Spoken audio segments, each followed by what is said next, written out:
maravilhosa tarde, noite, para quem vai assistir o programa aqui. Eu sou Devatara, sua terapeuta de relacionamento e sexualidade.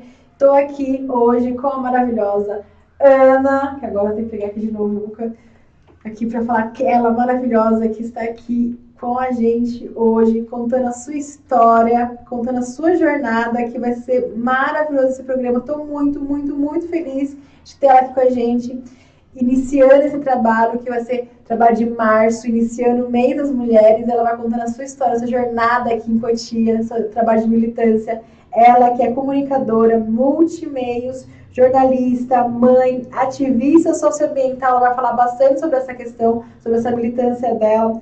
Vai falar, ela que é fotógrafa, jornalista, design de mídias sociais, economia criativa, isso é muito legal também.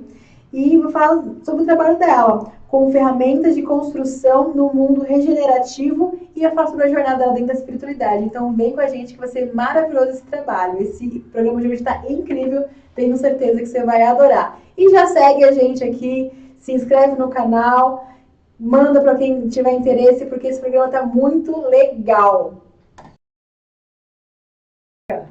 Que delícia estar aqui, Devatara, muito bom, muito agradecida.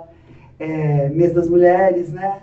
É um mês mais de luta, na verdade, do que de comemoração. Exatamente. Apesar que eu digo assim, que a luta ela tem que ser celebrada, né? Tem que ser honrada, né? Honrada. E muito bom estar aqui mesmo, contando assim um pouco da minha trajetória, né, como feminista, porque eu demorei bastante tempo para me entender feminista. Que legal! Sabe por quê? Porque eu achava que feminista era o tipo de mulher que tinha que brigar com os homens, que eu tinha que ir contra eles. Eu falei, não me encaixo nisso, eu tenho 2 filhos homens, né? Também, sei como é, tenho 2 também. Então, como é que eu vou brigar? Eu prefiro dar a mão e ir junto. Sim. E daí, na hora que eu entendi que, na verdade, a briga não é com os homens, é com esse sistema patriarcal, que a todos machuca. Inclusive a eles, né? Totalmente.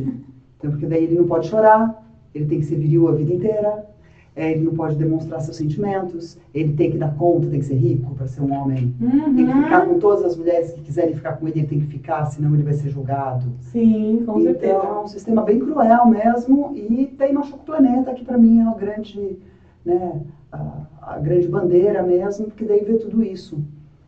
E nesse momento eu enxergo como que as mulheres estão bem habilitadas para a manutenção da vida. A gente nunca se afastou, né? Vamos combinar? Sim. A gente tem que dar alimento, a gente tem que cuidar da casa, meio que faz parte, não que só a gente que faça, mas normalmente o papel... Acaba sobrando mais pra gente, né? Esse papel é mais feminino. E a gente está no momento de precisar arrumar casa, né? Literalmente. Porque por isso que essa é a cultura regenerativa, né? Regenerar mesmo o que a gente tem para ver como é que vai ficar para as próximas gerações. O que a gente vai deixar para essas próximas gerações, além de fralda, aquelas... Exato. E que humanos a gente vai deixar também para o mundo, né? Total. Então E foi assim, foi dentro do mandato coletivo feminino, que estava, mandato coletivo feminista. Eu falei, não é, lá em 2018, cara, não faz tanto tempo. Sim. Eu falei, feminista não, então eu não vou fazer parte desse apoio, porque eu não sou feminista. Sim. Pois é, olha só. E quando a gente se posiciona como não feminista, é como se a gente também estivesse indo contra a causa, né? E não é isso. É exatamente entender que você falou, é o caminho do meio, a integrar esse masculino também. Para poder juntos a gente conseguir ir contra o patriarcado, né? Que esse que é o grande vilão, não é o masculino. Não é o né? masculino, exatamente. E entender que estamos aqui para juntar essa força. Que todo mundo precisa cuidar, né? Eu gosto de falar uma história, estava na casa de um amigo chamado Luiz, aqui em Calcaia, Luiz Ramalho, querido. E estava um monte de gente falando sobre, os homens são de Marte, as mulheres são de Vênus. E tinha um indígena, calado, quieto, Leopardo de Alabane, indígena Runicuim do Acre. E daí o Banê mandou que foi o seguinte, homem é flecha, mulher é cumbuca. Boa. Tipo, acabou a discussão, ninguém falou mais nada, é verdade. E precisa dessa força de... flecha e cumbuca para que a sociedade consiga se organizar, né? Nenhum nem o outro. Sim, sim. E aí, nesse movimento, a gente acabou indo muito pro flecha também, né? No sentido de acabou tendo que se masculinizar para sobreviver e para poder dar conta de tudo isso. E aí a gente acabou se desconectando da nossa essência. Acho que esse é o movimento também, que a gente está voltando para o nosso lugar de origem, né? Que a gente precisou ir para a ação, eu falo que é suprir um buraco que o masculino doente acabou deixando na sociedade, né? Inclusive pra gente. Exatamente. A gente ficou cada vez mais sobrecarregada, como a gente estava falando, de mais demandas, mais funções. A gente saiu só daquele papel de nutrir, de cuidar, de não sei o que, a gente tem que ir para ação mesmo, para sobrevivência. Porque a flecha acaba sendo dinheiro e poder, né? Quando fica uma coisa muito masculinizada, ela busca dinheiro e poder. Tudo bem, dinheiro e poder é gostoso, não sou nem maluca de falar mal de grana e nem do poder. Ok, é legal, mas só isso, jura mesmo? Como é que fica a educação, a alimentação, o espiritual, a educação, fica como? Né? Exatamente. Fica negligenciado. E eu vejo que esse movimento, que nem você falou, da mulher no poder, porque a mulher no poder, que a gente está, você mesmo, né, brigando com essa questão de a gente estar no mandato, né, como você falou, no mandato coletivo, e a gente está aqui em Cotia, que né, mais de quantos anos que não tem mulher né, dentro da... 42, daqui a 4 anos serão 46 anos. Sem mulher. Sem uma mulher eleita. É a cidade com pior representatividade feminina política em todo o estado. Meu, isso é muito grande. E a 18ª do Brasil. E é tão perto, né, da capital, como é que pode? Eu tenho uma amiga jornalista também, falou, não, Cotia tem que ser estudado, né, porque como pode isso, né? A gente sabe algumas ferramentas que o pessoal usa para ser eleito e as mulheres acabam não se rendendo a essas ferramentas, né? Daí acabam não sendo eleitas, né? E é como você falou, e acaba não olhando, fica tão preso nesse lugar de poder que não acaba olhando para aquilo que precisa, como a gente estava falando, da educação, da nutrição desse povo que está aqui todo tão perdido aqui em Cotia, né? Perdido e parado, porque não dá nem para andar por da raposa. Né? Total! Estamos aí presos, literalmente, ilhados. Nossa região tão maravilhosa, né, Devatar? Então, exatamente. 1/3 do nosso território é uma floresta que abastece 400 mil pessoas de água. Isso para mim importa, isso tem a ver com o meu projeto político, assim, ele é bem ligado a poder cuidar desse território super importante que é intermunicipal, na verdade, né? É do planeta, né? Exatamente. É um bem do planeta. Daí nessa época que foi com mulheração, né? Primeiro nasceu mulheração, exatamente olhando para esse quadro de que não elege mulher, por que não elege mulher? Em 2016, se todas juntassem os votos, pegariam uma cadeira. E daí veio a Carolina Rubinato, irmã querida, Cris Brasil, a Rita Augusta, a Vanessa Macelli, estou esquecendo alguém, mas enfim, a Silvana Bezerra, a Rosângela. O que a gente faz para mudar esse quadro? Vamos ver essa bolha, né? Vamos fundar um movimento. E daí começou uma mulheração. E daí, desde aí, foi um monte de coisa que foi feita, né? Pela mulheração, que a gente diz que é formação de rede de apoio para mulheres e suas famílias. Quando você cuida da mulher, você cuida da família toda, né? Total. E daí foi curioso, porque foi bem... Eu fiquei 21 anos casada, né? Tenho 2 filhos. E foi bem na separação que eu escutei, eu trabalhava no Projeto Âncora na época, e a Carolina Rubinato foi visitar a Suzana, outra linda que lá trabalhava, mãe de uns amigos dela. E daí ela falou de um grupo que chamava Despedida de Casada. Falei, não, eu estava lá meio feridinha, né, de separação, porque é um luto, né? Sim, separação realmente transforma. E daí eu fiquei interessada, daí eu entrei no grupo Despedida de Casada. E daí do Despedida de Casada surgiu Mulheração. Que legal! De Mulheração surgiu o mandato coletivo. E assim foi, né? Trouxe mamógrafo para a cidade, 5.000 assinaturas, emenda parlamentar para trazer DIUs, com a doutora Silvia Cursino, atendimento jurídico para mulheres vítimas de violência. Daí a gente formou uma rede de apoio de psicólogas durante a pandemia para atender também essas mulheres vítimas de violência, que tiveram então assistência psicológica e jurídica. Daí, pandemia, foram mais de 3 mil cestas básicas, 6 mil caixas de ovos, depois de conhecer Cutia bem de pertinho, gata. Tem palafita, que o banheiro dá em cima do córrego. Tem criança que chora recebendo cesta básica. Tem também. Tem, né? Tem uma galera muito carente aqui, né? Tem bairros bem necessitados. Daí as causas não param de chegar, é muito louco, né? Na hora que você se põe a serviço, né? Me coloquei a serviço e falei, nossa, tá bom.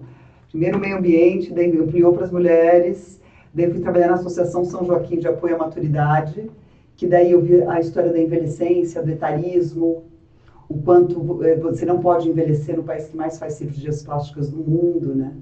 O quanto envelhecer é pecaminoso. Nossa, total. Não é? Como não se... Eu tava... Um dos primeiros programas que a gente fez falou exatamente sobre isso, como a mulher não é permitida viver seus ciclos, as suas fases. Ela tem que, é obrigatório ter sempre em produção. E não respeitar a beleza que é cada fase. Tanto a fase da jovem, da donzela, da anciã também, de respeitar essa fase, que é uma fase que já viveu tudo que tinha que viver, e a forma de entregar é outra forma de entregar. Não precisa mais ter aquela competitividade, aquela coisa de entrega mesmo. Então a gente foi literalmente castrada nesse lugar. Pois é, o patriarcado diz para você ser útil. Sim. Se você não for útil, você não tem função. E às vezes a função é só uma ancoragem espiritual. Sim. Às vezes a função é só tá zelando pela família. Às vezes a função é continuar trabalhando. Né? E, não, tá velha para isso. E a gente mesmo, né, se considera, eu tô velha para isso e tal. Eu falo a gente, mas eu posso falar que eu trabalho isso comigo, né, que às vezes me considero velha por estar fazendo alguma coisa. Estou à beira dos 53 e digo que eu nunca estive tão livre no meu pensamento, na minha forma de posicionar. Tão segura, né? Eu acho que é isso. Com menos amarras estéticas, ou seja, eu achava que eu não podia ser amada porque tinha celulite, eu achava que eu não podia ser amada porque minha canela é grossa e meu cabelo é fino. Oi?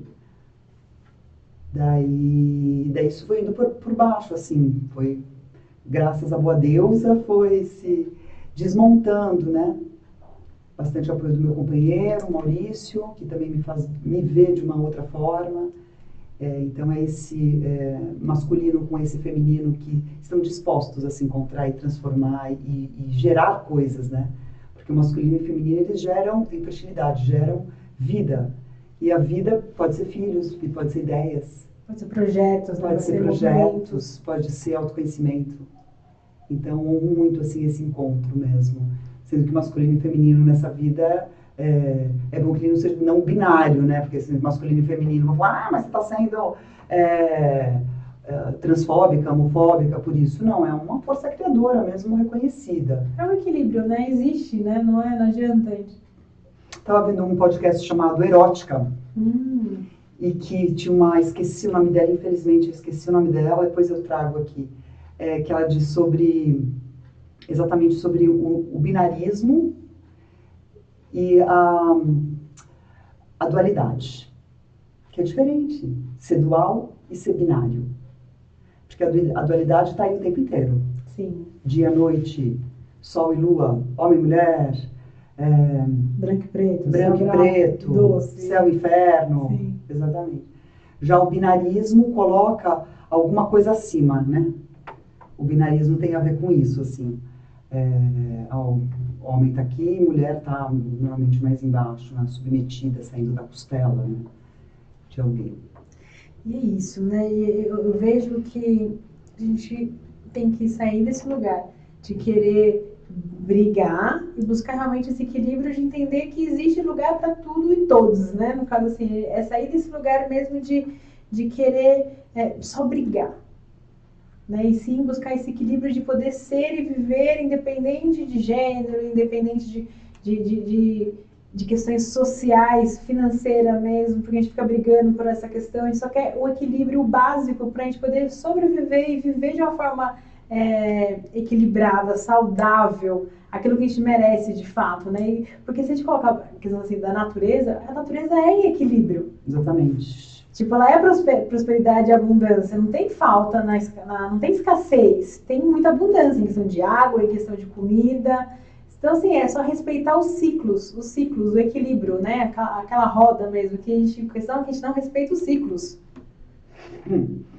Pois é, a gente não respeita e daí o patriarcado não respeita, né? O mundo não respeita, né? O seu próprio ciclo. Daí a natureza responde naturalmente, né? A gente está vivendo extremos climáticos, então está cada vez mais evidente que é a natureza que manda. Tem uma irmã também de Avalon, lá do Terra Luminos, que é a Fabiana Maia, uma mulher incrível, e que eu escutei a primeira vez o termo dela. Foi a época do naturarcado, porque se acreditava ali, nessa época, né, pré-histórica e tal, que a mulher era uma deusa, que ela concebia a vida. Na hora que os caras botaram reparo que eles tinham contribuição nisso, falaram, opa, eu faço a contribuição, eu também sou parte, e é só que eu ainda sou mais forte. Eu ainda caço. Eu ainda vou... apesar que falam que também as mulheres caçavam, enfim, isso é outra discussão antropológica. Daí, então, começou a era do patriarcado, que a gente vive até hoje. Agora a gente está nesse momento de transição, eu acredito realmente que o planeta está num momento de transição, onde a gente está apostando no naturarcado. Quem manda é a natureza. Ela que dita, ela que dá as regras. Ela que a gente tem que olhar e obedecer dentro dos ciclos que elas têm e das respostas que ela tem, né? Então, cada vez mais eu aposto no naturarcado, e isso faz parte da cultura regenerativa. Que lindo isso!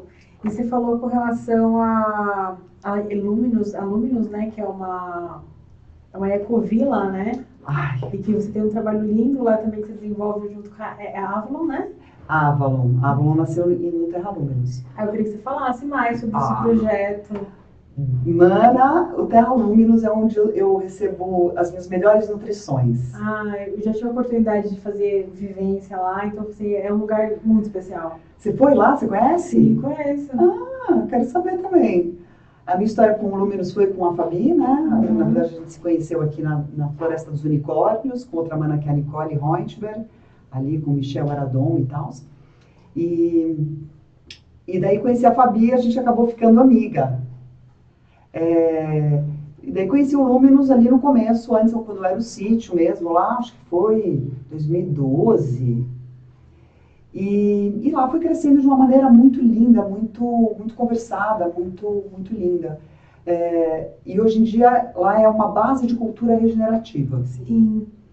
Onde tem um Instituto Socioambiental, é um centro de retiros e uma comunidade intencional. Sim. Essa comunidade intencional dá conta dos retiros, né, de receber os retiros, de fazer toda essa gestão. E o Instituto Socioambiental tem parceria com umas 5 universidades, então vai pessoal acadêmico estudar os fungos comestíveis da Mata Atlântica, por exemplo. Um trabalho lindo com as águas também, né, porque lá fica em Juquitiba, que quer dizer terra de muitas águas. Ai, que lindo. E daí dentro desse caldeirão, que é o Terra Luminos, se trabalha com comunicação não violenta, sociocracia, e que para mim são tecnologias do novo mundo muito assertivas, assim, uso bastante, aprendo bastante, e é muito lindo você sempre poder estar aprendendo, né? Esse lugar de sempre estar como um aprendiz, descobrindo novas coisas. Acho que a gente envelhece melhor. Eu percebo, assim, os velhos, os meus velhos, veja se os seus também são assim. Os que são curiosos envelhecem melhor. Os que estão com o copo sempre cheio, que já aprenderam tudo, que já viveram tudo e tal, estão aqui e daí o corpo vai estagnando, né? E o contrário da paz é a estagnação. Então, para você poder estar em paz, você tem que estar em movimento. É isso, né? Ele fala, o equilíbrio é o movimento, né? Se a gente sai do movimento, a gente literalmente não sustenta. E é isso, quando eu conheci o Terra Luminos foi num retiro, e eu conheci a Fabi, conheci todo o processo, fiz parceria também com o Luiz Quintilana, astrólogo. Isso, ele mesmo. Então, assim, conheci ele lá também nessa imersão, então foi muito legal, foi uma experiência muito legal. Imersão do quê, você lembra? Foi um curso de desenvolvedor humano. Um curso para você trabalhar com desenvolvimento humano, assim. Então foi uma imersão muito legal, a gente tomou ayahuasca, Foi, assim, muito gostoso, assim, foram 7 dias mesmo, Uau, assim, imersão mesmo. de muito trabalho, assim, de conectar com o seu propósito, com a sua missão de vida, com como que você pode ajudar nesse processo de desenvolvimento humano, né? Então, a gente está aqui como terapeutas, como ativista, a linha que você segue dentro dos seus valores e como você pode ser contribuição para o mundo, né? Então, foi um trabalho muito legal, muito, muito gostoso, assim, morria de vontade de fazer, de ser voluntário lá, só que era episódio dos 15 dias, na época eu tava com as crianças, eu não conseguia, mas agora que eu tô sem as crianças, quem sabe? Eu consigo fazer lá os 15 dias. E entrar em contato com essas tecnologias, né, de comunicação não violenta e sociocracia, porque a democracia só é boa porque ela é melhor que a autocracia. Mas quem diz que é a melhor maneira de gestão, né? E eu vejo a sociocracia poder, porque às vezes a democracia patina, né? Você fica no voto, eu perco para você ganhar. Já a sociocracia acaba unindo, né? Assim, a objeção, você tem uma objeção contra a minha proposta, como que a gente pode incorporar a sua objeção? Se não dá para incorporar, dá para a gente testar essa proposta por 3 meses, depois a gente avalia? E o negócio caminha bem, entendeu? Ele tem menos amarras, tem menos ego e mais eco. Boa. E você falando da questão do eco, né? Eu lembro que a Fabinha falou assim, que a gente estava falando sobre essa questão de você ir para a comunidade e ficar isolado e ficar ali naquele núcleo ali, né? Uhum. Ela falou que não, que a gente tem que levar para a sociedade, que a gente tem que integrar a sociedade nesses movimentos. Então, fazer trabalhos que envolvam a comunidade ali em volta. Uhum. Inclusive, ela estava com projetos com crianças ali da região. Exatamente, eles têm uma responsabilidade socioambiental também bem importante, porque eles trabalham com os educadores da rede pública, um trabalho chamado Ecolab, depois com as crianças. Então, primeiro eles trabalharam os educadores e depois vieram as crianças. Tem uma história de floresta terapia, que para mim é uma das tecnologias também mais impressionantes, porque tem alguns países como o Japão, quando nasceu no Japão, né? É o banho de floresta que chama. Banho de floresta. Banho de floresta. Daí Costa Rica, Finlândia, tá na saúde pública, é política pública. Então o médico vai lá, receita, olha, você precisa tomar uma dipirona por dia, de manhã, e você precisa de 1 hora de floresta por semana. É receita. Que incrível. É incrível, porque realmente tem uma coisa de baixar uns hormônios, de aumentar outros, enfim, ele regula mesmo, a natureza regula a gente. É legal você trazer isso, porque tem uma pessoa aqui em Cotia, em Calcaia, Fernando, esqueci o nome dele, que ele tem um projeto de floresta Fernando Binhardi? Isso. Doutor Fernando Binhardi. Isso, ele mesmo. Ali em Calcaia. Isso, e a gente estava conversando, até fazer algumas parcerias, tal, porque ele quer propagar essa medicina.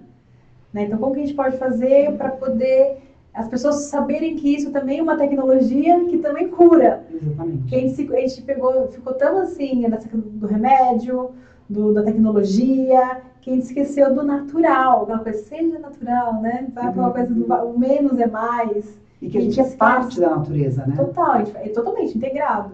A gente é parte da natureza, a gente fica se dissociando, né? De novo, a coisa, daí é binarismo, né?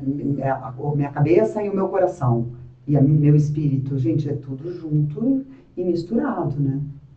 E a gente é natureza. Daí, quando a gente vai se afastando, daí deprime. Daí, de novo, o Brasil, como o país que mais faz cirurgias plásticas no mundo, também é o país mais ansioso. Total. Será que isso tem relação? Eu me pergunto. Porque a gente acaba entrando num lugar de competição e comparação muito grande. Exato. E aí a gente se perde. E afinal, quem eu sou de verdade, ou naquele lugar de quem eu quero ser para ser aceito pela sociedade, porque é aquela regra que me venderam que é verdade. Puxado, né? É puxado. Mas a gente está aí nesse mundo em transição. O que a gente pode fazer junto, né? Eu estou gostando de essa coisa de fazer campanha, acaba afinando o discurso, sabe? Campanha é uma experiência à parte, né? Porque é delicioso, é horroroso. Vamos ganhar com certeza, vamos perder com certeza, tudo no mesmo dia. Então, picos e vales, assim. Total. É uma experiência muito, muito forte, né? E que ajudou a afinar o meu discurso, né? Quanto a um monte de coisa. A gente estava falando da... esqueci? Sabe o que eu esqueci? O que eu estava falando? Por que eu falei da campanha? Por causa de afinar o discurso. Sim. Por exemplo, outro extrato que eu cheguei nesse discurso, porque daí a gente vai esbarrar na educação, né? Para que a gente possa ter um mundo regenerativo, a educação é a base disso, né? Total. Só que não é essa educação do século XVIII, propagada por pessoas do século XX, para humanos do século XXI. É um gap muito gigante, né? Você entraria numa sala de cirurgia do século XVIII para fazer um procedimento, você fala, não, mas a gente põe nossos filhos nessa escola, que é do século XVIII. Exatamente. Então, é uma maldade, né? Daí é bullying, é evasão escolar, porque também não entende as necessidades. Então, a gente precisa também reinventar essa forma de escolarizar. E eu acho que a natureza pode muito ajudar nisso, né? As escolas da floresta, né? Floresta educadora, a água educadora, esse lugar da natureza que é a natureza mesmo educa, né? E como é que você pode preservar se você não tem contato com a natureza? Ah, tá legal, arvorinha, deixar árvore, não estou falando só disso. Vai lá, vai sentir a tal da árvore, essa gigante, essas que você... Diz isso, uma árvore é grande quando você não consegue abraçá-la. Ela é grande o suficiente para ela, você não conseguir abraçar ela inteira, daí ela é uma árvore centenária. Isso, quando ele fala de árvore centenária, né, tipo assim, cara, é muito ancestral, né, que você fala assim de famílias, mesmo a gente tá falando de 5 gerações atrás, praticamente, até mais, né, dependendo do tamanho da árvore, né, e ela tá ali, de criança, a gente vai embora, ela vai ficar ali, se ninguém destruir para virar condomínio, vai estar ali. E a gente não honra essa sabedoria, né? E ali realmente tem o DNA do planeta, né? Tem toda essa ancestralidade que a gente precisa se conectar, assim, dar espaço para isso também. Ancestralidade, né? É curioso você falar isso, porque daí me lembrou do retiro que a gente vai fazer agora. Legal, bora falar. Que se chama Força Ancestral. Legal. A gente vai estar chegando perto do outono, né? A gente está falando de ciclos, né? Respeitar os ciclos. E o que acontece no outono? Eu vou voltar para falar sobre os ciclos, né? O outono é outons, né? Você tem escolhas. Você deixa a sua folha ou não. O que você pode desapegar? Né? É um lugar também de prospecção. É um lugar onde você vê muitos tons e muitas possibilidades. É um lugar de escolhas. De renovação, né? De renovação. Já o inverno é a verdade interior.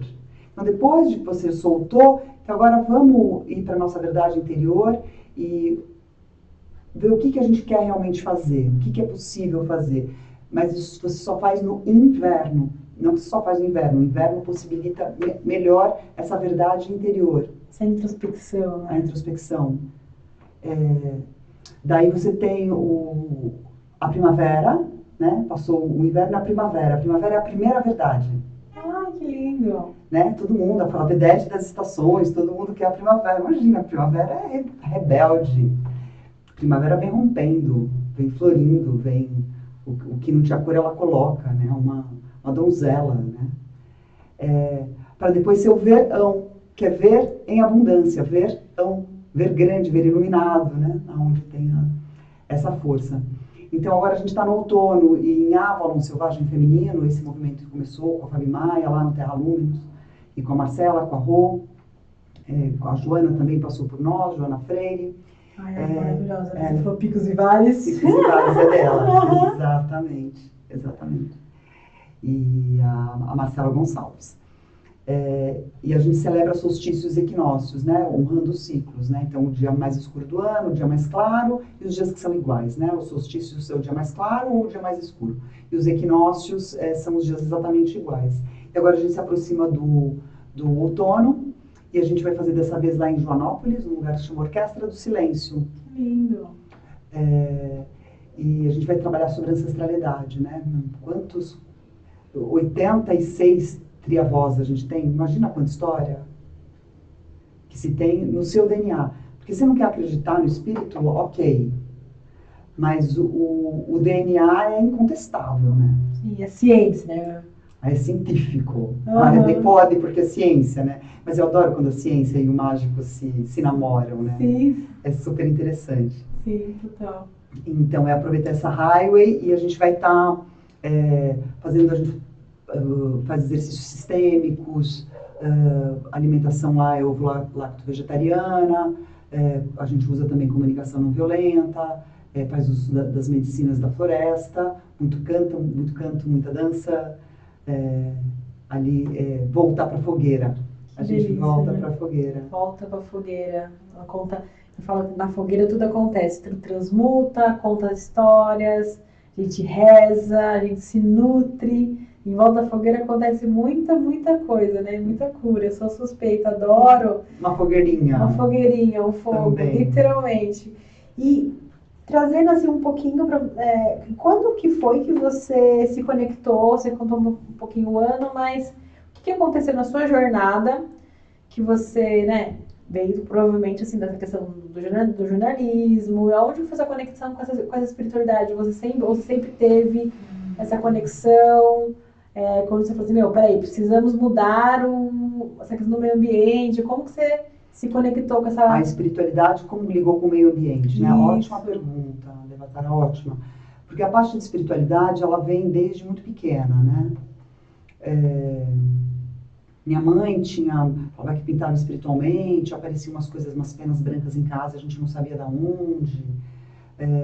Então, ela não chegou a levar em centro espírita, mas levou para conhecer, por exemplo, um centro Hare Krishna. Eu estudava numa escola católica. E daí eu falei, nossa, mas tem esse outro tipo de espiritualidade. E daí ali tinha um grupo de meninas, aquela coisa de criança que a gente ficava meditando, olhando para o terceiro olho, né, de olho fechado, olhando para o terceiro olho. Daí eu comecei a ter as visões, as mirações, né. E adorava filme de terror, essa coisa de tocar no grande mistério, sempre gostei. Minha irmã Helena bem lembrou outro dia que eu já vi umas coisas, né? Graças a Deus ela me tirou, porque eu morro de medo de ver. Sei como é. Prefiro não ver. Tá bom, eu sinto, arrepio, sonho, mas, pelo amor da deusa. Então sempre tive esse estudo. Essa curiosidade, na verdade, ainda não era um estudo. Foi aos meus 20 anos, né, uns 33 anos atrás, que eu fui conhecer o Santo Daime. Legal. No primeiro centro de Daime que teve em São Paulo, que chamava Flor das Águas. Que estava lá o Glauco, o Luiz Mendes, o Valtão, que até hoje tem uma loja chamada Moconoia, que é de arte indígena. Em Cunha? Na João Moura, entre a Cardeal Arco Verde e a Teodoro. Uma loja incrível, curadoria de arte indígena. Lindo de viver. E daí ali eu fiquei encantada, né? Eu fiquei encantada com a força e no decorrer desses 33 anos, conhecendo a planta, daí fui aprofundando, né? Fui aprofundando e se eu poderia falar da ayahuasca por um programa inteiro, mas eu também entendo que a ayahuasca, pelo menos para mim, ela está no campo muito do oculto, sabe? Muito do meu trabalho interno, muito do meu grupo de estudo, dos meus grupos de estudo, né? E ela vem carregada com preconceito também, né? Porque é um enteógeno, não é sinónimo, é um enteógeno e tal, e se vê cada vez mais que tem muitas curas que se processam. Eu tive no meu corpo, eu participei de curas miraculosas, se pudesse assim dizer, eu digo, mas não é para todo mundo. Isso, a ayahuasca é para todos, mas nem todos são para ayahuasca. E tem a questão ambiental também, né? Que faz todo mundo beber ayahuasca, acabou, né? A floresta agradece também essa parcimônia com ela, esse cuidado, né? Porque muita gente também está usando a ayahuasca de forma recreativo. Já vi que como você tomar ayahuasca em festa e misturar com álcool, por exemplo, tipo, não combina. Então, é uma deusa, né? É uma grande planta professora, e gostaria de fechar o assunto sobre ela, lembrando que a dimetiltriptamina, que é um componente bem importante da ayahuasca, que tem tudo que tem vida. Tudo que a vida tem dimetiltriptamina. Um filme chamado A Molécula do Espírito, ela diz bem sobre isso, assim. Inclusive no humano, né? Porque afinal a gente faz parte da natureza, não é isso? Só que o que acontece? A dimetiltriptamina, ela age no corpo quando você nasce, quando você morre, quando você pare e quando você sonha. uma porteirinha que abre. Então, o que acontece com a ayahuasca? Ela abre essa porteira com você acordado.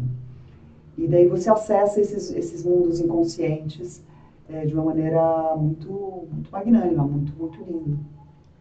E é muito louco, né? Você falou que essa questão da ayahuasca, que existe muito preconceito, e o preconceito vem da falta de conhecimento, né? O medo de lidar com essas sombras, com essas questões todas. Lógico, eu sempre falo, quer buscar um lugar para tomar ayahuasca? Pesquise, né? Tem muitos lugares muito bons, mas também tem lugares muito, muito que não são saudáveis, enfim. E também tem essa questão que eu falo que a ayahuasca ela é um acelerador. Porque ele ajuda a gente, às vezes, encarnações, para quem acredita em encarnações, né? Ele fica voltando em um ritual, em uma medicina, em uma consagração, você consegue lidar com muitas sombras. Então, assim, o quanto você está disponível para se conectar com ela, né? E deixar, eu falo que a medicina é muito sábia. Então, você confia, ela vai, você tem que confiar no processo. E é para isso, e isso é na vida, né? Então, quando a gente começa a entender a medicina e começa a se conectar com ela, a gente começa a levar a vida aqui na Babilônia de uma forma mais integrada mesmo. E começa a confiar e soltar. Né? Que nem tudo a gente consegue resolver. E eu acho que é isso. E isso é aqui, tipo assim, na política, né? Entender que a gente não pode. A pessoa precisa passar por aquilo, quando alguém tá na peia, né? A peia é aquela força que você, aquilo que você não quer ver, aquilo que você não quer, a mudança que você tá na resistência. Existem muita gente que vive uma vida de peia, porque não faz as mudanças que precisam fazer. Exatamente. Porque tem a ayahuasca, né? Mas tem outras medicinas, né? Na verdade, a base da medicina, a primeira medicina está ali na floresta, né?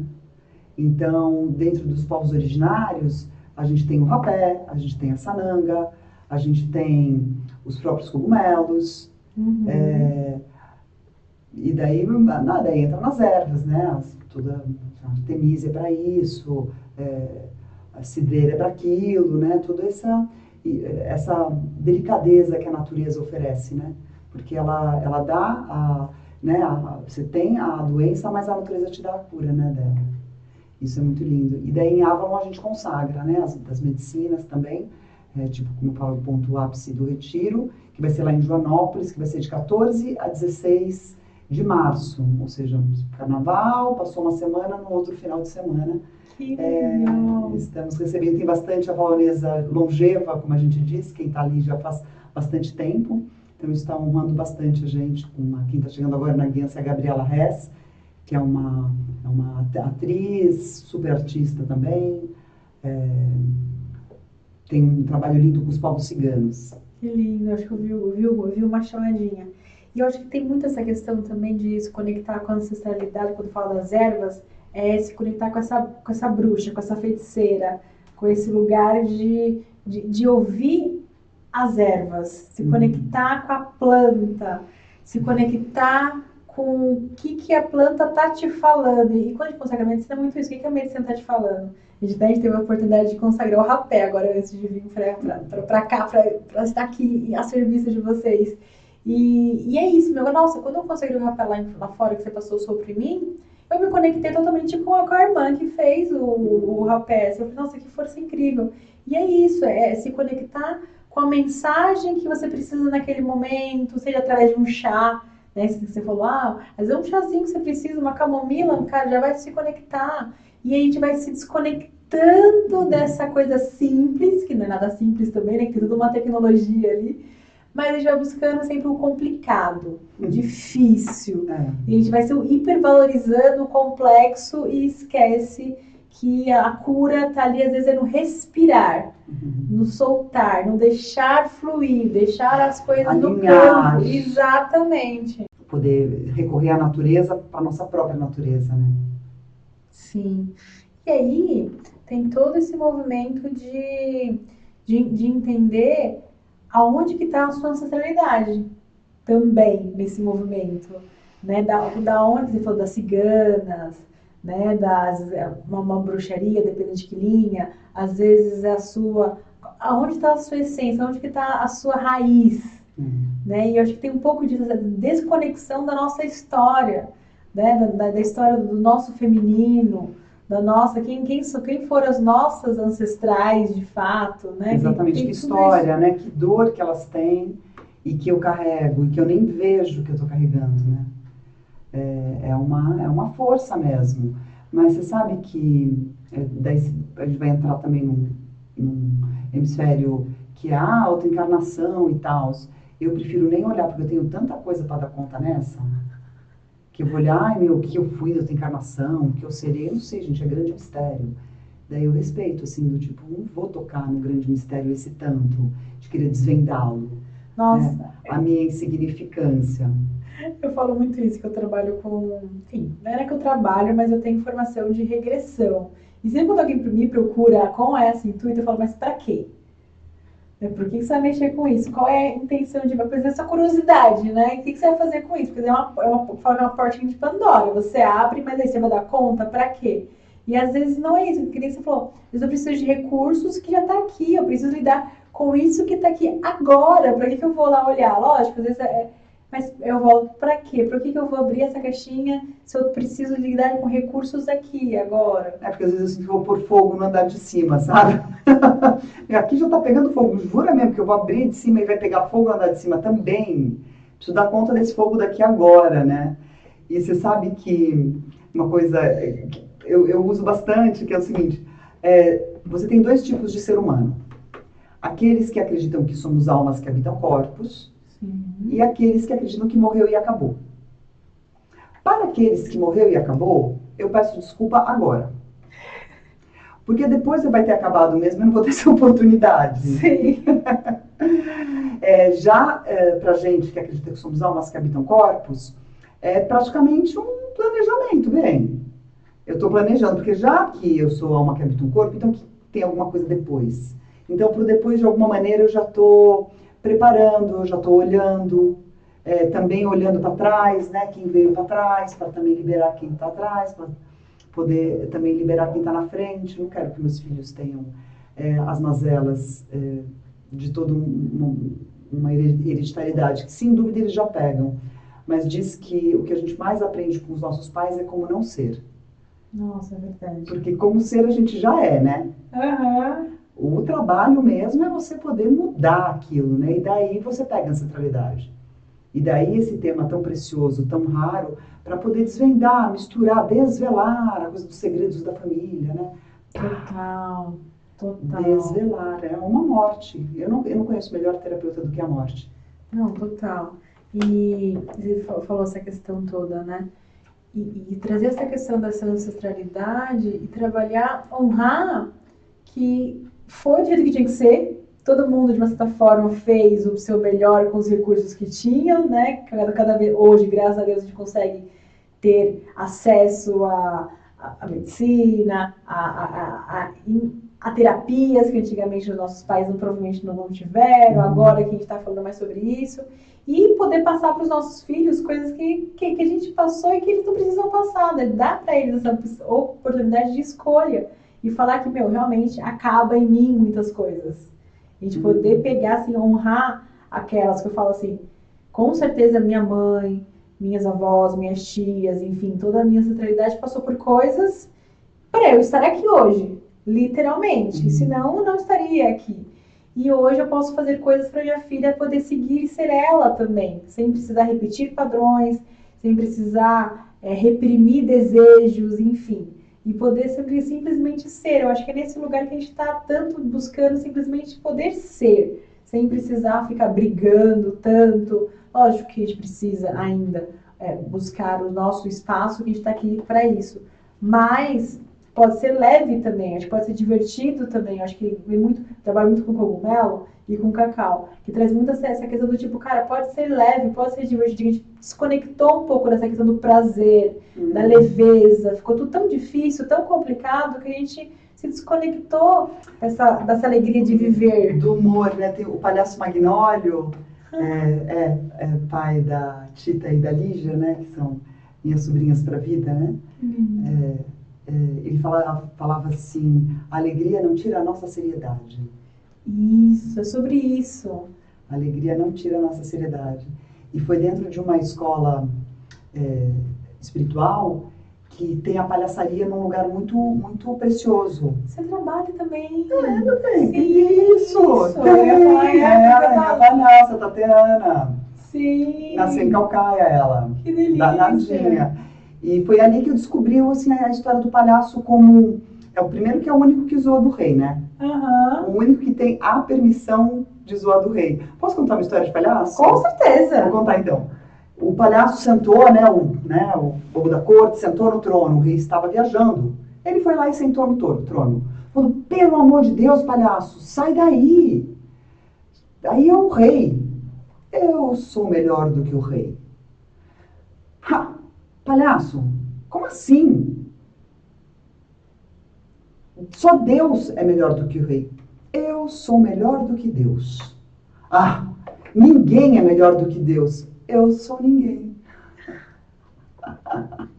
E é sobre isso, né? A gente fica aí batendo cabeça. Desmontar, né?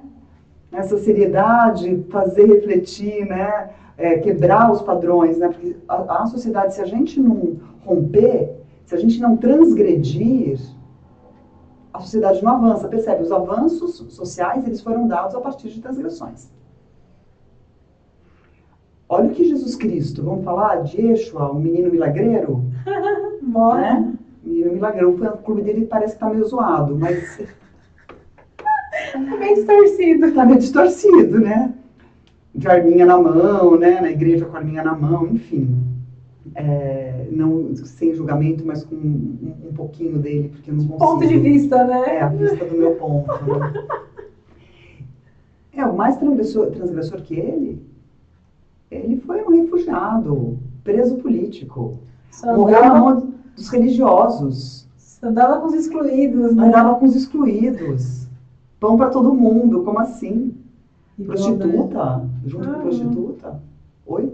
E assim, se a gente não transgride, eu acho que isso tem a ver com as medicinas. Vamos da medicina aí, porque, por exemplo, você pega a Bayer agora, que antes era Monsanto. Comprou a Monsanto para mudar de nome, porque a Monsanto, que é coisa das sementes e tal, ficou zoada.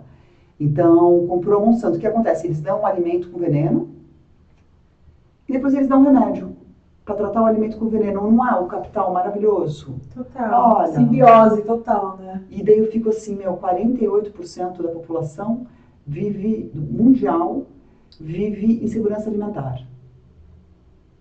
48% da população mundial. Sendo que se pegar os 3 bilionários, multibilionário, que é o Musk, o cara da Amazon e o Mark Zuckerberg. Pega a fortuna desses 3. Fala assim, para de ganhar dinheiro hoje. Porque a gente, nosso mundinho aqui, a gente não faz ideia do que são trilhões que eles têm. Sim. Eu vou dar uma ideia aqui para você o que é. Pega os 3 e fala assim, olha, por mais nenhum, você não pode mais ganhar um real, um dólar, você só vai gastar. Ok? Ok. Eles podem gastar $1 milhão por dia nos próximos 276 anos. Gente, isso é muito bizarro. $1 milhão por dia nos próximos 276 anos. Que bizarro. Não é? E sendo que o Brasil é o país que tem o 1% mais desigual do mundo. O nosso 1% são dos multibilionários para esse país que é essa desigualdade gigante, né? E daí, como que você não vai ser ativista? Daí só, brigar, putz, eu não gosto de gritar. Sei. Mas às vezes precisa brigar, meu. Infelizmente. Mas aí tem papéis, por exemplo, seu papel talvez seja dar suporte. Sim. Meu papel é ser meio brigantinha, não como a Carolina Rubinato, né?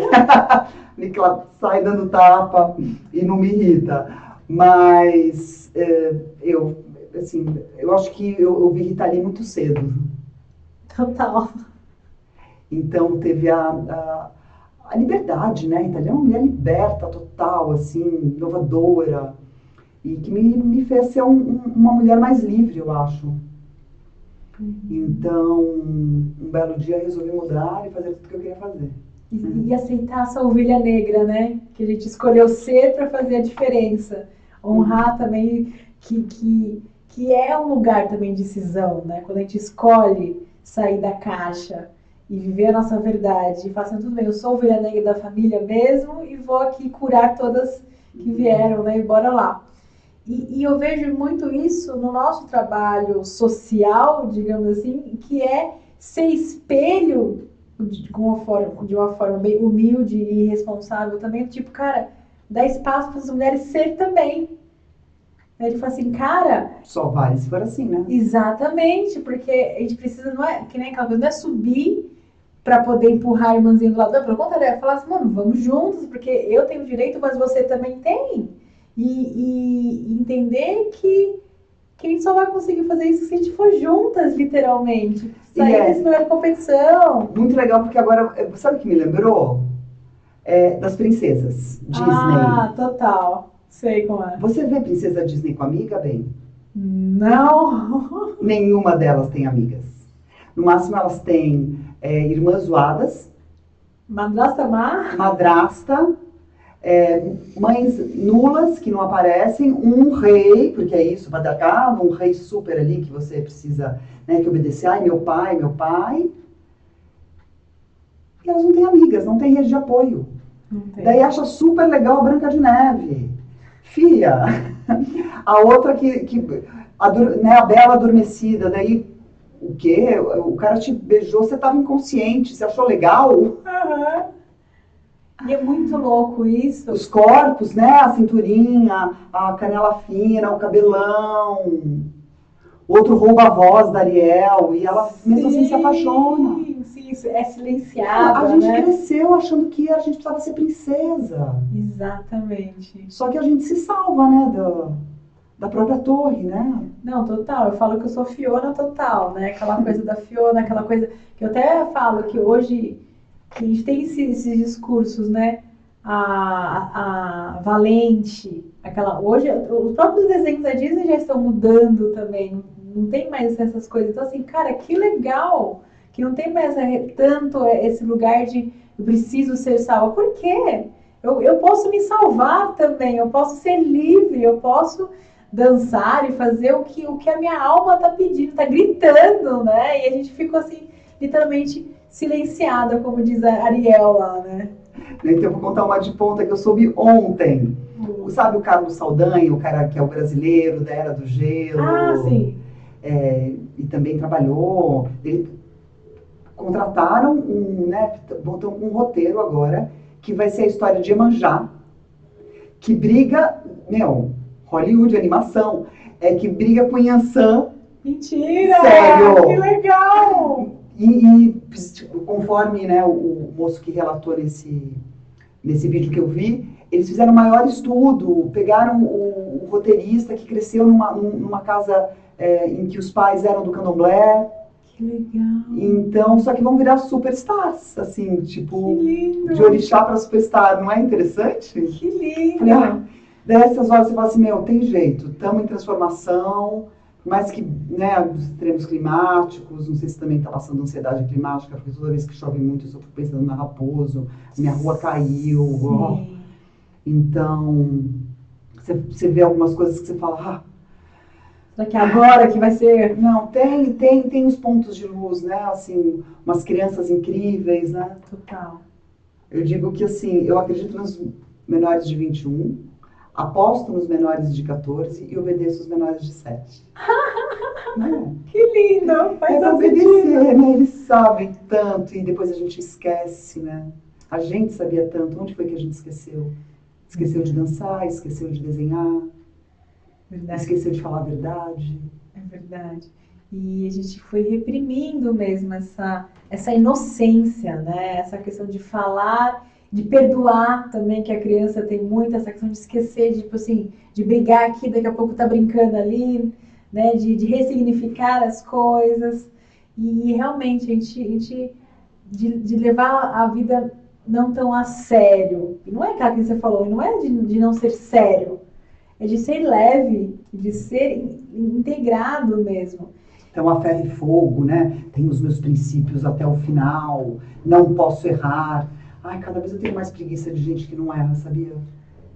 Eu evito. Gente que não erra, me dá uma preguiça. Mas eu falo assim, mas será que a pessoa não erra mesmo? Ou ela tá tão na ilusão ali. Não, ela erra com certeza. Né, mas... Ela achar que ela não erra é o problema dela. Não já é um erro, né? Ela achou que não era, já é um erro. Daí eu escolho não conviver, porque daí tem isso, a maturidade, né, gente? Sim. Você faz as suas escolhas. E cada vez que eu desejo, na hora do aniversário da pessoa, cada vez eu desejo mais. Eu desejo para você boas escolhas. Isso, faz todo sentido. Você possa escolher lindamente. E falando de boas escolhas e falar sobre contar histórias, você também teve aí recentemente, o ano passado, na verdade, você também foi uma das que foi contemplada, digamos assim, você participou do coletivo e o seu projeto foi... Coletivo... Ah, tá falando de cultura? É, da cultura. Ah, que o seu projeto foi, que você foi até... O ano passado eu acabei não entrando, né? Eu estou finalizando ainda a revista do Gustavo, que são da Lei Paulo Gustavo de 2000, e eles foram, não, porque como a revista, ela contempla todos os que foram contemplados, então é uma revista que faz um resumo de todo mundo que foi contemplado. Legal. Então ela está em processo, né? E primeiro teve a revista do Aldir, que foi lá na pandemia, que é da Lei Aldir Blanc, e agora essa revista do Gustavo, que é a Lei Paulo Gustavo. Mas teve um documentário que vocês contaram a história da Granja. Ah, o Caminhos da Granja. Então, o Caminhos da Granja, eu participei da produção, mas foi o curta causa, né, do Marcos Itatati e Arucci, e foi, um arraso, né, eles arrasaram. Você chegou a ver, não? Não. Vai passar de novo. Vai? Ai, caramba, vai ser em abril. Ai, que legal. Vai passar de novo e vai ter com essas conversas de prospecção até do plano diretor, né? Da cidade que caiu. Então, ó, Caminhos da Granja, para onde a gente vai? Essa é a Teresa Franco, do site da Granja, né, junto com a Andrea. O Maurício Hort, que é meu companheiro, fez a parte de pesquisa. Ele é um pesquisador excelente e eu celebro muito admirar o homem que eu amo. Ai, que lindo. Porque a admiração é tão importante no amor, né? Não, faz todo sentido. Nada mais sexy, né? Como é sexy? A intimidade é sexy, a admiração é sexy. E, então, o Maurício pesquisando, você vê um primor, assim, como ele mergulha e vai. Então, o Maurício que fez a pesquisa e eu fiz a produção. Foi super lindo mesmo. A gente teve a honra de registrar 2 arquitetos, que é o Silvio Savaia e o Roberto Pompeia, e ambos faleceram e não viram o filme. Que mentira, sério? Verdade, que coisa! Verdade. Então ainda tem essa honra da gente ter podido registrar o pensamento desses 2 urbanistas, arquitetos, célebres, professores, doutores e tal. Que lindo! Que lindo. Silvio, então... Silvio, eu falo então porque foi que eu tive mais contato, né? Viajei com o Silvio é tio de um grande amigo meu, um padre, benfeitor, chamado Carlos, e ele é tio do Carlos. E aí lasqueiro também, bem. Ai. Senhorzinho gostava das medicinas. Muito querido, muito querido.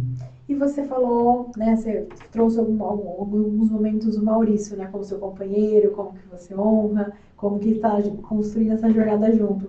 E eu queria que você partilhasse com a gente a importância da gente, nossa, falo da gente, né, que eu me super identifico com você, dessa mulher, que eu falo que, pra ficar do lado de uma mulher foda, o cara tem que ser muito foda, né? Ele tem que ser muito, assim, seguro dele, não tem que ser desconstruído dentro dos limites, que também esse negócio de aumento desconstruído é meio complexo também, mas tem que ser um masculino saudável e tem que estar ali com a gente, tem que honrar. Né? E queria saber como que é ter um homem desse do lado, né? Porque a gente tem... que não é todo mundo que tem um parceiro que tá ali aqui junto. Então eu queria saber a diferença que faz a diferença na nossa jornada ter um homem do nosso lado. Não, você entendeu o que eu quis dizer. Entendi. É uma sorte mesmo, assim, a gente sempre celebra juntos, assim, que é uma sorte da maturidade a gente ter se encontrado. Talvez se a gente se encontrasse antes, a gente não teria se conectado tanto. E a gente é um amor de pandemia. A gente se conheceu no começo da pandemia e daí não podia ver ninguém. Tá bom, não quero ver ninguém. Não pode ver ninguém, tudo bem. Então, o Maurício é um pai solo de um adolescente que é Max, que é um menino trans. E ele também cuida do Teófilo, que é o pai dele. E Maurício nasceu com 3 meses, mais ou menos, de idade, ele pegou pólio, então ele anda de aparelho. Ele tem essa dificuldade de mobilidade. E daí é muito interessante, primeiro, amar um corpo diferente, mas é um homem que, para ir daqui até ali, ele tem que pensar, ele tem que observar como é que está o trajetório, como está o caminho. Então, esse lugar da observação, ele tem, eu tenho a honra e a alegria de compartilhar com ele esse nível de observação que meu parceiro tem. Porque o que eu escuto de queixas das mulheres quanto aos seus parceiros ele não me olha, ele não me percebe. E isso eu não tenho o que falar do Maurício. Tem outras coisas para falar dele, para dar, né? Porque a gente vai se alinhando. E a outra coisa que é bem importante é que a gente junto, a gente fica se descascando cebola, sabe? Ele gosta mais de DR do que eu, bem. Sim. Nossa! Daí a gente fica se descascando, e daí é dolorido, e daí a gente briga, e daí a gente se entende, mas a gente se melhora junto. É isso. Então, essa parceria assim, de autoconhecimento, a gente tem juntos muito, muito potentemente, muito lindamente. Né? Então, apontar para o outro, honrando o outro, ao mesmo tempo que apontando alguma coisa de uma necessidade não atendida minha, ou um sentimento que eu tenho. Então, para o homem é mais difícil falar sobre sentimento, né? E essa é uma dica, assim, para, principalmente mães de meninos pequenos. Eu me arrependo de não ter cutucado mais meu filho Davi, para ele falar sobre sentimento. Meu filho Pedro também. Mas falar mais sobre isso, sabe? O que você está sentindo? Pega e faz uma intervenção. Ou ele está num momento de muito nervosismo. Puta, abraça e fala, meu, o que você está sentindo? Tipo, divertidamente? Quem está no controle? Sim. É a ansiedade, é a tristeza, é a alegria? Quem mais está na ansiedade é o medo? Quem está no comando? A vergonha. A vergonha. Então, para eles diagnosticarem, o Maurício, eu acho que a nossa parceria junto fez com que ele fosse mais para fora e que eu fosse mais para dentro. A gente tem essa troca. E eu acho que é isso, né? Acho que não, tenho certeza. Que a gente romantiza muitas relações, achando que vai ser perfeito. Ou então que um relacionamento perfeito não tem diversidade, não tem conflitos. Pelo contrário, um relacionamento saudável vai ter conversas difíceis.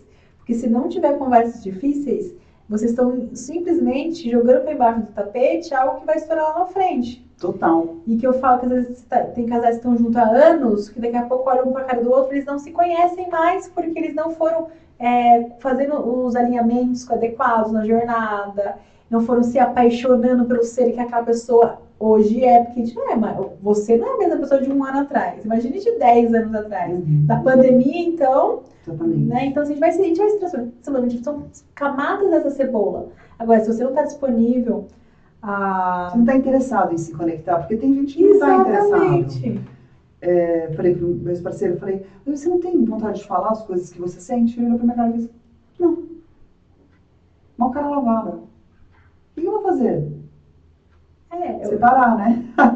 É sobre isso, porque o relacionamento é feito de dois. Né? E os dois têm que estar disponíveis para construir essa relação, porque uma relação também é construída, não é algo que vai chegar assim de embrulhadinho, bonitinho, tudo certo. Não, você vai construindo todo dia.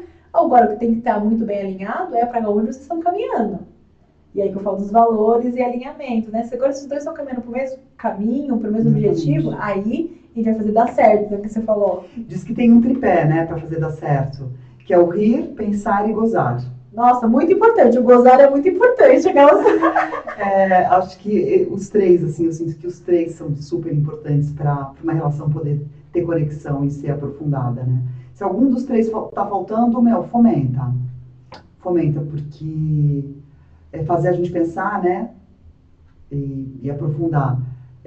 A gente se divertir, poder, assim como você bem colocou, ser mais leve. E poder se dar ao prazer, né? Porque também não pode, é isso, né? A gente tem o único órgão da face do planeta feito para dar prazer, mas não pode. Tem países que cortam, né? Sim, nossa, sim, que bizarro. Eu acho muito incrível isso. Daí fiquei sabendo que não é só humanos que têm, golfinhos têm clítoris também, você sabia? Não. Parece que os golfinhos têm também. Que louco! Não é lindo? É lindo mesmo. E eu acho que é isso, né? Ter esse prazer em viver, em se relacionar, em ser feliz. trazer essa leveza para o mundo. A gente tem umas coisas em comum, né, Devatara, que são conversas que são os tabus, né? Sim. Não pode falar, roda o mundo, mas a gente não pode falar. O negócio gira o mundo, mas é melhor não falar. Por exemplo, quanto ganha. Ah, sim. Sim. Né, em tal trabalho, os trabalhos que se faz, não se tem transparência de quem está ganhando quanto. Isso a gente também desconstrói lá no Lumes. A gente faz o tal do Roda da Abundância, em que, olha, o evento custou tanto, tal foi para tanto, sei o que lá. Aquilo que a gente quer ver na política, sabe? Sim. É o que a gente faz na sociocracia e com essa ferramenta também de comunicação não violenta. Foi assim que eu conheci lá com o Dominic, que é a coisa da Roda da Abundância, que eles chamam também de Money Pile. Daí, então, não pode falar de grana, é só ostentar. Ostentar é bem-vindo, tá? Uhum. Mas falar sobre isso não pode. Não pode falar de sexo. Sim. E não pode falar da morte. Outro assunto também super tabu, né? Tá todo mundo na fila. Qual é a próxima senha? Ninguém sabe qual vai ser a próxima da senha. Uhum. Então, por isso que eu falo que a morte, para mim, é a melhor das terapeutas. Porque se você pensar que você pode morrer amanhã, então o que te faltou fazer? O que você vai se arrepender de fazer se você morrer e não fizer? Mas não pode falar. Eu tenho, por exemplo, a roupa que eu quero ser enterrada. Jura? Imagina que eu vou dar eu sou, na minha outra encadernação, né, nessa vida, eu vim dos figurinos, né, eu fui 20 anos figurinista de televisão e tal. Então, para mim, roupa é uma maneira de manifestar o seu ser.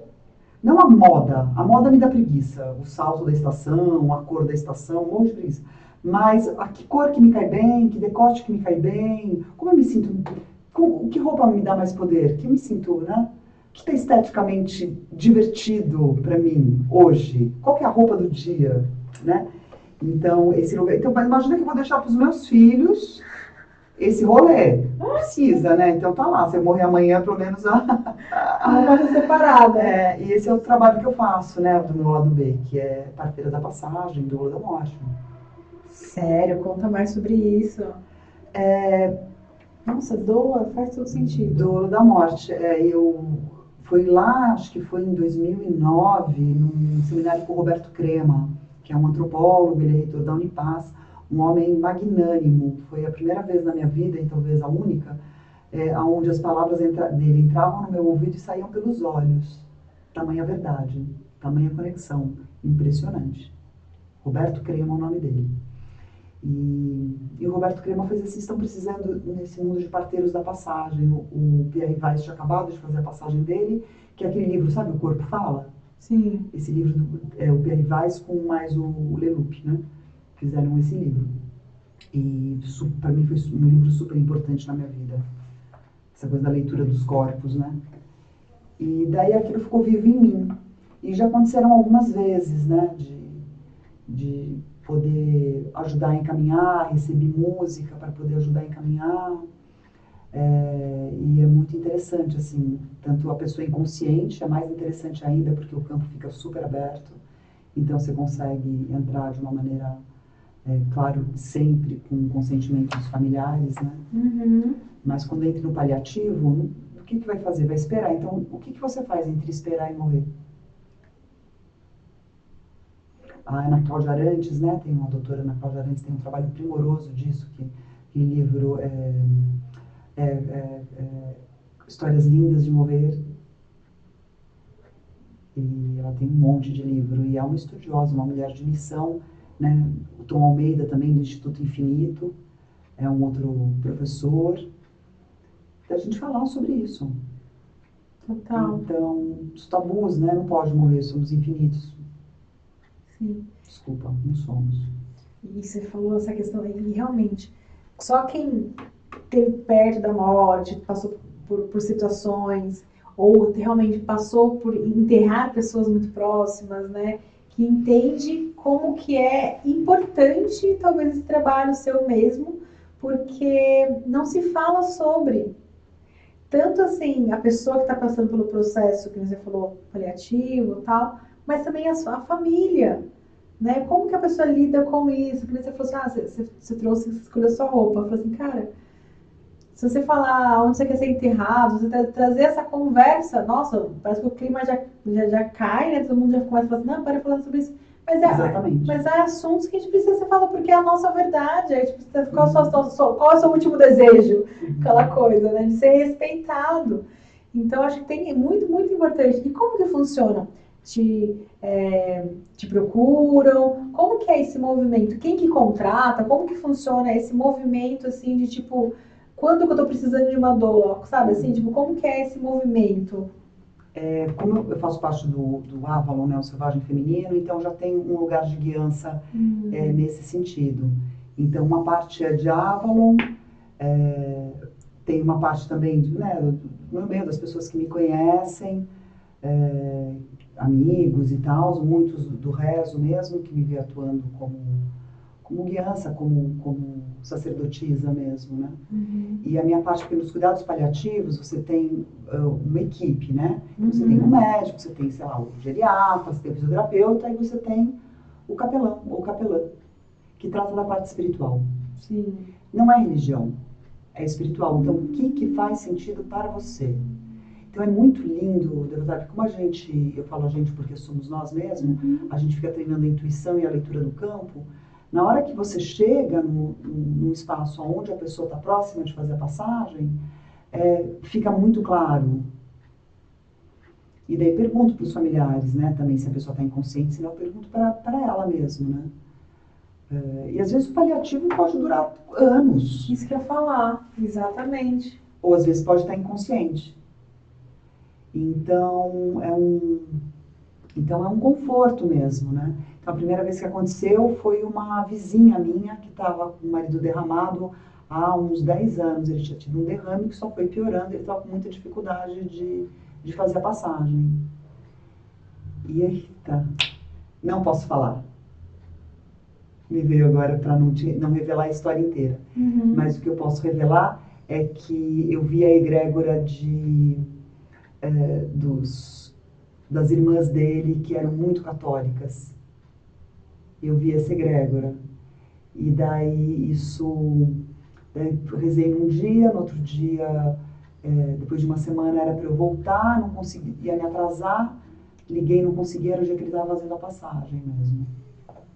Meu, isso eu tive Até o ambiente acalma assim, não é louco isso? Sim. Porque a morte tem uma paz.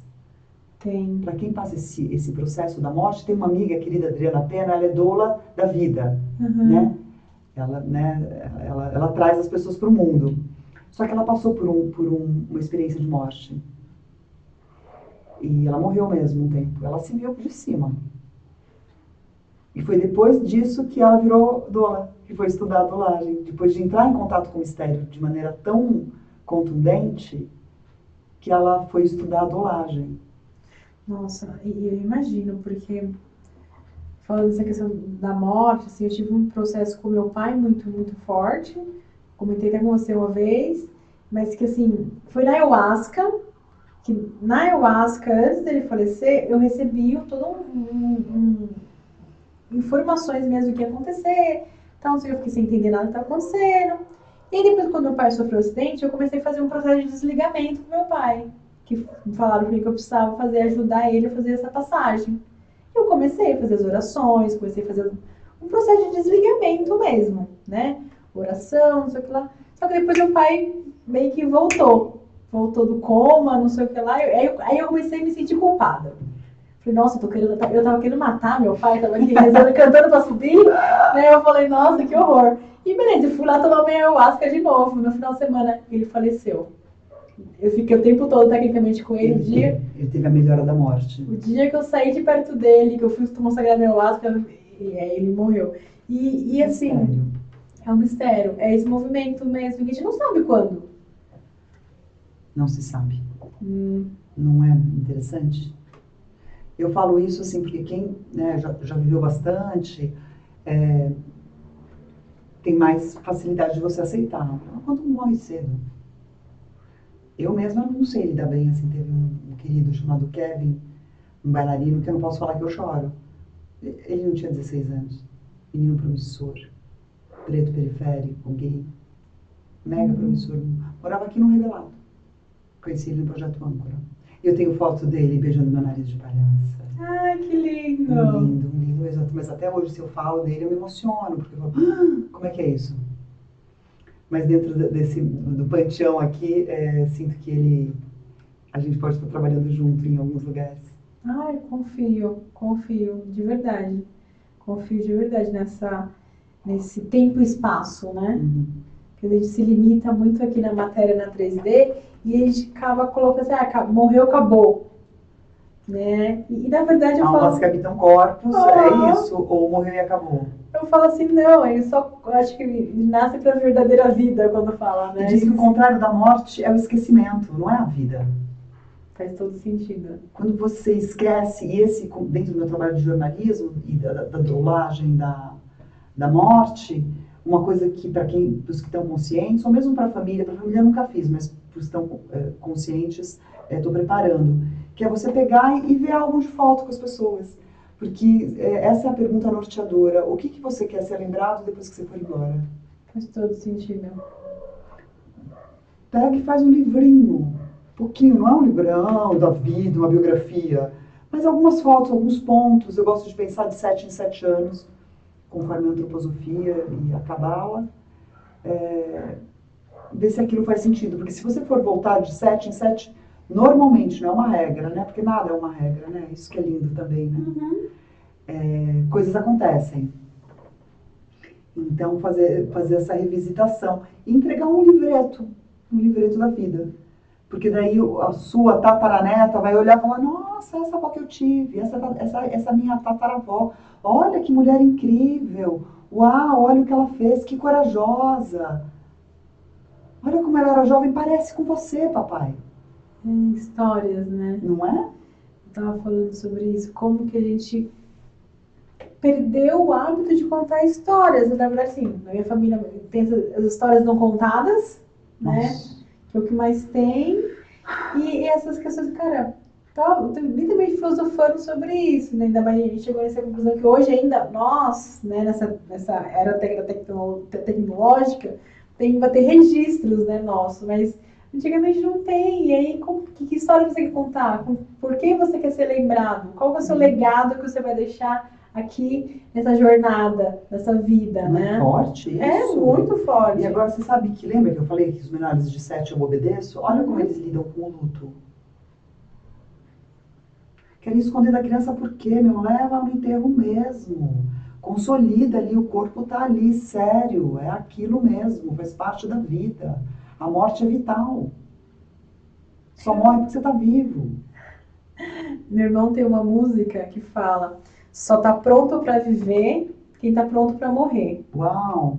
É uma música bem legal dele. E é isso, né? Quando você começa a valorizar a morte, e quando eu falo valorizar a morte, no sentido não é ficar trancada dentro de casa achando... Desejando a morte. Isso, não é uma crise de pânico achando que vai morrer o tempo todo, não. Mas é saber que o bem mais precioso que a gente tem aqui é o nosso tempo. O que você está fazendo com ele? Sinônimo imediato de vida, o tempo. Exatamente, porque a gente não sabe quanto tempo a gente tem, literalmente. Então, assim, é valorizar mesmo e viver o presente no agora. Senão o nome não era presente, né? Exatamente. Que eu falo que nome lindo. Não é? Tem, né? Eu falo muito isso, Não cara, é um presente, então valoriza isso que você está tendo aqui agora. Exatamente. Porque diz que o futuro é ficção. Não chegou ainda, mas nem sei se vai chegar. Passado é ilusão. Total. Então a gente só tem o presente, que não podia ter melhor nome que esse, né? Total. E outra coisa que eu também gosto de pensar daí, já pensando nos sentimentos, no bem-estar mental, é que excesso de futuro gera ansiedade. Total. E excesso de passado gera depressão. Exatamente. E a Dulce Magalhães também já fez a passagem dela de maneira, sei lá, 50 e poucos anos, tá doendo aqui, ó. Pá, no dia seguinte ela já não estava mais entre nós. Dulce Magalhães, uma bruxa PhD em Oxford, pá, jogar lá. A sacerdotismo, mulher de missão, também conheci como tecelã da Unipaz. E ela falava também que tempo e vida são sinônimos imediatos. Então, foi assim, ó, tuf. Só foi. Não estava esperando, só foi. Eu gostaria de morrer de raio. De raio? E você? Nossa, nunca parei pra pensar do que eu gostaria de morrer. Eu tenho, assim, quando eu penso assim, eu só penso em algo leve. Tipo essa moça que sentiu uma dor aqui e morreu no outro dia, sabe? E isso é uma coisa que eu tenho, não tenho vontade. Meu medo, assim, falando, né? É de ficar na cama, de ficar brigando com a vida ou brigando com a morte, sabe? Uma coisa que eu queria, assim, simplesmente passar aquela coisa rápida, sabe? Assim, tipo, um mês, se for o caso, sabe? Sabe? Eu quero uma coisa leve. Só, Você pode querer ir de raio também, porque a gente já tipo chega animada. Bem isso. Eu acho que gostei dessa ideia. Mas você sabe que só 18% das pessoas morrem de passarinho?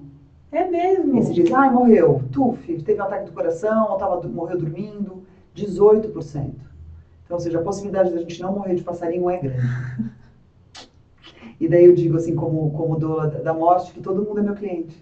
Olha, mundo é seu cliente. Público-alvo, todo mundo. Faz todo sentido. Tem que falar sobre isso, amor. Tem que falar sobre isso. Esses lugares, esses que são aquelas cavernas bem escuras que a gente não quer adentrar, lá que estão os tesouros. Uhum. E ainda mais, eu acho que falando agora também no sentido de uma população que cada vez mais envelhece. Né? Cada vez mais nasce menos, que a gente está né, cada vez menos, né? Vou falar assim, meu bisavô teve 14 filhos, aí meu avô teve 9, minha mãe teve 3. Né? Eu tive 3, mas, por exemplo, meus irmãos já não tiveram filhos ainda, mas também não sei se estão... Então, assim, cada vez menos, vai diminuindo. Meus filhos, eu não sei se vai ter, mas a galera tá envelhecendo cada vez mais, aí, né, 80, 100, 110, então com quantos anos a gente vai viver hoje, né? Então a gente sabe que... Agora, não é pirâmide etária, né? É meio que uma sanfona tá ficando, mas isso já está acontecendo no país. A gente tem mais pessoas acima de 60 do que menores que 10. Já está. Já está. Então, isso eu aprendi muito na São Joaquim. O que você pode fazer para envelhecer melhor? Isso, eu falo sobre isso, principalmente depois do meu acidente, eu olhei muito para essa questão. Sem dúvida, movimento, né? A coisa do movimento é unânime. Então, cuida da saúde, da alimentação, esse tipo de coisa. A arte salva. Total. A convivência salva. Porque a pessoa vai enrijecendo se ela fica sozinha. Daí, o que acontece? Todo mundo que ela... Vejo pela minha mãe, pelo pai do Maurício, todo mundo, ou quase todo mundo que você conhecia, que você tinha vínculos, morreu. E agora? Agora eu fico criando amigas mais velhas e tendo amigas mais novas. Eu fico com essa visão. Depois de entrar em contato com esse lugar da morte e da São Joaquim, de querer amigas mais novas. Mas também querer amigas mais velhas. Para poder ter essa coisa intergeracional que a vida é, mas você não perdeu o vínculo. Você tem vínculo com pessoas que não sejam só da sua idade. Sim. Acho bem importante. Tem uma série chamada Zonas Azuis. Cada episódio é curtinha, são 7, eu acho. Cada um fala de um lugar. O cara fez uma pesquisa aonde tem uma concentração de centenários. Então é tipo uma zona azul, vai um pouquinho para lá. Então tem algumas coisas que é o movimento, por exemplo, na Itália é uma vila que é assim, ó, pequenininha, mas super subidas e picos e vales. Então a pessoa, para sair de casa, ela tem que malhar. Funciona. No Japão, outra ilha no Japão, eles comem, os japoneses têm isso, eles comem no chão. Então tem o abaixar e levantar, que, sabe, movimento, se você deixa de fazer, você não faz. Sim. Mais, né? Então se você tem esse hábito, outra coisa é a convivência, a coisa é intergeracional, esse é outro ponto deles. A alimentação também, né? Tem uma alimentação minimamente saudável, mínimo de critério alimentar, né? Não é comer de tudo e tal. E eu acho que as conexões, né? Assim, a coisa da formação de comunidades, eu gosto. Nossa, faz muito sentido. E falando aí de presente, futuro, e caminhamos aí para o finalzinho aí, e vamos lá, né, gente? Curta, comente, inscreve no canal, compartilha esse programa que está incrível. E eu queria que você falasse aí sobre a sua expectativa para 2025. Digamos assim, seus projetos, o que está vindo aí? Está vendo que a gente está vindo com uma governança nova agora, né? Uma mudança de mandato. E eu percebo assim, tô me movimentando aqui também, mas tem coisas novas acontecendo. Eu queria saber o que você está fazendo, aonde que você está colocando as suas sementinhas aí, literalmente. Eu sei que tem bastante sementinha da Ana por aí, e eu quero saber para onde vai florescer, para onde está germinando aí. Bom, algumas, assim, eu trabalho no site da Granja, né? Adoro trabalhar lá. Acho uma delícia mesmo de mídia. Eu trabalho na mídia local já faz desde 2020, desde quando meu pai fez a passagem dele, que foi bem um ponto para mim de mutação. E ali eu comecei, depois que ele morreu, eu comecei a trabalhar no jornal daqui. Na verdade, comecei a escrever antes, ele teve a oportunidade de ver uma crônica minha escrita lá. Legal. Ele ficou super orgulhoso, mostrava, andava no carro. Ai, Paulo Alcântara, meu pai ama muito, a mão. E daí para 2025, que esse ano de Yansan de Xangô, que começou rasgando, né? Ano 9 de finalização de ciclos e tal. Então eu só tô querendo ficar juntinho de quem eu amo para ninguém cair. Esse é o primeiro plano. E, na verdade, atuar na Nova Raposo, né? Porque esse projeto é devastador. A gente quer uma Nova Raposo, sim, o nome deles é ótimo. Mas o princípio é péssimo, eles só pensam em pórticos. A gente está falando em asfaltar enquanto Paris está tirando estacionamento. Né? Cadê transporte público? Cadê o metrô desse lugar? Cadê melhorar essa malha viária? Né? Então, eu faço parte do movimento Nova Raposo quase desde lá do começo, então sou uma liderança aqui em Cotia. Então, as coisas estão avançando. Estão avançando porque eu vejo mesmo uma mudança no novo governo, assim. O mandato apoiou a Ângela, né? Porque a gente acredita realmente que mulher nunca se afastou da manutenção da vida. Sim. Mas eu nunca trabalhei no governo, nunca fui de dentro da máquina. E acho, vejo o Formiga com muita garra, a equipe deles, eu tendo a oportunidade, né? Eu e o Maurício como jornalistas, que a gente trabalha juntos, né, no site da Granja, de visitar as secretarias, de fazer entrevistas com secretários, boa parte deles com os olhos que brilham. Eu vejo muito importância quando o olho da pessoa brilha.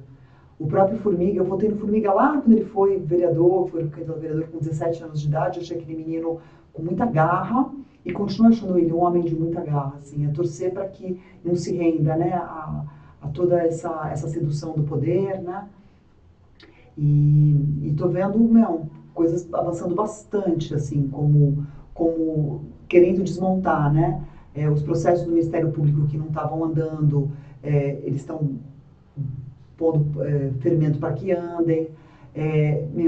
Formiga pegou uma bucha, né, bicho? Sim. Uma bucha. Pegou bem. Uma bucha, porque fizeram questão de deixar a prefeitura zerada, zerada não, negativa, cheia de dívida. E o cara nunca teve um cargo, né, de público. Então, ele tem que estar muito bem amparado, assim. E é o que eu torço muito, cara, que ele seja muito bem amparado.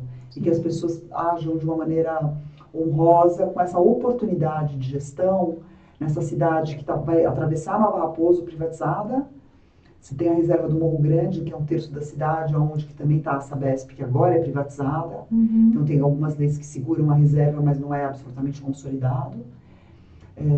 A gente tem um potencial turístico imenso. Total. Então, como é que a gente pode fazer prosperidade sustentável? Como você pode que uma região prospere com a floresta em pé? Sim. Então, dá para ser um modelo de gestão, Total. caindo o plano diretor no colo dele. Então, eu acho que é um cara de sorte, que está com ferramentas muito boas. Eu vibro, rezo por ele, bicho, para que ele possa ter boas escolhas. Discernimento e não se render às artimanhas do poder. Mas eu tô animada. Eu não sei se eu tenho uma natureza animada, né? Sim. Eu sou dessas que acredita, cara. Pisciana, né? Eu sou dessas que acredita. Então, tô acreditando, tô vendo positivamente, viu? E torcendo bastante para que realmente mude. Também sou super animada. Só falando um pouquinho sobre a Nova Raposo, que eu tava vendo, você tem um canal no Instagram, não é canal que fala? Uma página no Instagram. Isso. E lá tava, ele explica muita coisa, tem muita informação, eu fiquei encantada. E tem um post que eu vi que foi muito legal, que vocês pegam referências de outros países, né, de outras rodovias, enfim, fala por que não é viável, que não é isso que vai resolver o problema da Raposo. E eu queria que você explicasse um pouquinho mesmo, assim, essa questão, assim, porque, cara, o que realmente impacta para a galera conseguir entender mesmo, assim, o que está por trás. Que não é.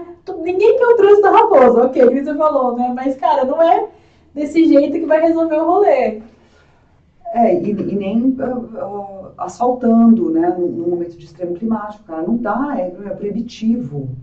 A gente sabe que para poder ter melhorias, né, algumas pessoas ficam bravas com essa fala, mas isso foi do Caio Portugal, numa dos encontros que a gente teve da Nova Raposo, né, o Caio Portugal é um super empresário de investimento imobiliário, e ele disse assim, não, para poder ter um omelete vai precisar quebrar ovo. Não, tudo bem, mas vamos conversar. Então, primeiro o processo de audiência pública. Os caras fizeram 2 audiências públicas. Uma no DR com 10 pessoas. DR em São Paulo. 10 pessoas. A outra com 40 pessoas em Vargem Grande. Só que a Nova Raposa não chega em Vargem Grande, lá já é Sorocabana. Então, ou seja, na envergadura do projeto, os caras fizeram uma audiência pública. Eu tive a oportunidade de ir junto com o movimento, né, na Secretaria de Negócios e Parcerias. O Rafael Benini, que é o secretário, e a Raquel Carneiro, que é a diretora do projeto. Bom, mana, a pérola, cartões de visita em inglês. Entendeu por que está por trás? Lobby internacional, dinheiro internacional, lobby das concessionárias. É o lobby da vez. É isso que está por trás. Os pórticos.